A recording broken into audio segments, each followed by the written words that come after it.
Благодарам. Колешке, почитувани колеги, почитувана македонска јавност, со предложените измени се предвидува наместо досегашното позитивно мислење за формирање паралелка со помалку од 20 ученици, да биде потребна позитивна согласност од Министерството за образование и наука.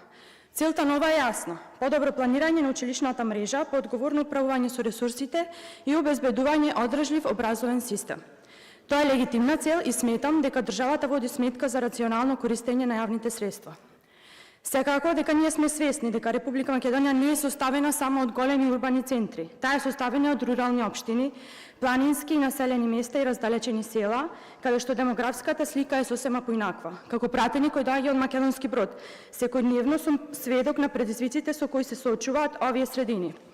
Во многу населени места бројот на ученици е мал, но тоа не значи дека нивното право на образование треба да биде помало или помалку важно, како што и самата вие кажавте.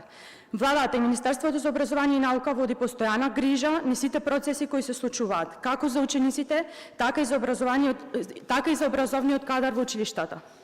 Оваа законска измена ќе се спроведува со чувство за реалноста на теренот. Во одредени средини формирањето паралелка со помал број на ученици не е прашање на комфорт, туку е неопходност. Зад бројките и статистиките, да не ги заборавиме децата кои живеат во Црешнево, Требино, Брест, Манастирец, Сувидол. Сите овие се села кои се во порече, Македонски Брод. За нив училиштето не е само образовна институција, тоа е центар на животот во заедницата, место каде се чува иднината на селото и надежда дека младите семејства ќе останат да живеат таму.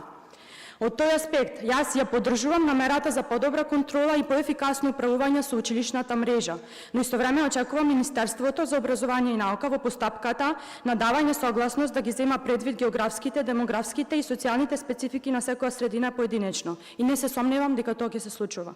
Затоа верувам дека ова решение може да даде позитивни резултати и дека ќе се применува внимателно и одговорно, со јасна свест дека зад секоја паралелка стојат деца, семејства и цели локални заедници. Нашата цел не е само да заштедиме средства, туку да обезбедиме квалитетно и достапно образование за секое дете, без разлика дали живее во центарот на Скопје или во најоддалеченото село во Порече. Значи, оваа измена е можност за појасна постапка, подобра координација меѓу локалната самоуправа и Министерството за образование и наука за поефикасно формирање на паралелките согласно демографските услови и подобра организација на училишната мрежа. Ви благодарам.